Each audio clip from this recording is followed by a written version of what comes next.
নামাজ শ্রেষ্ঠ ইবাদত হইবার কারণ কি? নামাজ সমস্ত ইবাদতের সেরা হইবার অনেক কারণ আছে। ১. ইসলামের যাবতীয় ফরজ যেমন হজ, যাকাত, রোজা প্রভৃতি ওহীর মারফত দুনিয়াতেই ফরজ হইয়াছে, কিন্তু নামাজ স্বয়ং আল্লাহ তাআলার আরশের সম্মুখে শবে মেরাজ ফরজ হইয়াছে। অতএব ইহা সুস্পষ্ট যে অন্যান্য সমস্ত ইবাদত অপেক্ষা একমাত্র নামাজের প্রতি সবচেয়ে বেশি গুরুত্ব দেওয়া হইয়াছে, এবং এ কারণে কোরআন হাদিসে নামাজের জন্য বারবার তাগিদ দেওয়া হইয়াছে। অন্য কোনো ইবাদতের জন্য তদ্রূপ তাগিদ দেওয়া হয় নাই। ২. যখন বান্দা নামাজে দাঁড়ায় তখন আল্লাহ রাব্বুল আলামিন স্বয়ং তাহার সম্মুখে হাজির হন।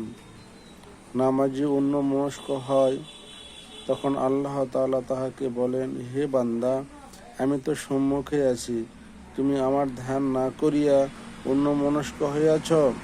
আমার চেয়ে উত্তম কি জিনিস আছে যে তুমি সেই দিকে মনোযোগ দিয়াছ? ৩.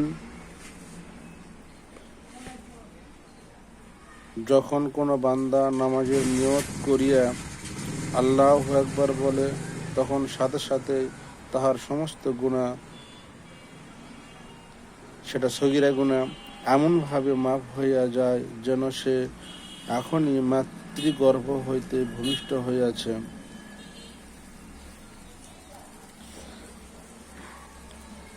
যখন সে সানা সুবহানাকা করিয়া আউযুবিল্লাহ শেষ করে, তখন তাহার প্রতিটি পশমের বদলে একটি করিয়া নেকি আল্লাহ তাআলা তাহাকে দান করেন।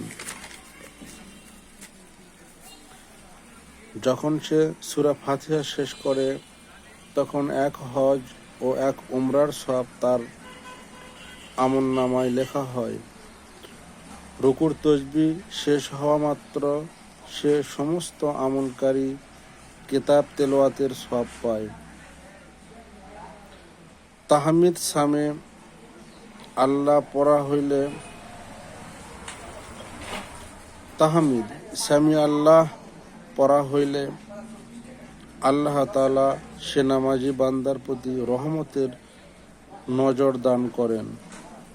নামাজি যখন সেজদায় যায় তখন আসমান জমিনে যত জিন ইনসান আছে তত পরিমাণ সওয়াব তাহার আমলনামায় লেখা হয়।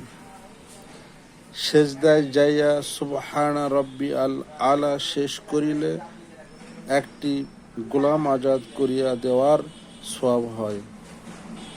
নামাজি বান্দা নামাজ শেষ করিয়া যখন সালাম ফিরাই, তখন তাহার জন্য বেহেশতের ৮টি দরজা খুলিয়া দেওয়া হয়। সে যে কোনো দরজা দিয়া বেহেশতে প্রবেশ করিতে পারে। বন্ধুগণ, মাত্র ১ রাকাত নামাজে এত সওয়াব পাওয়া যায়। অতএব কেন আমরা দয়াময় আল্লাহ তাআলাকে ভুলিয়া এই অস্থায়ী জগতের মোহে পড়িয়া অমূল্য সময় নষ্ট করিতেছি? সময় থাকিতে আল্লাহর রাস্তায় জীবনকে বিলীন করিয়া আখিরাতের সম্বল সংগ্রহ করা একান্ত কর্তব্য। আলহামদুলিল্লাহ।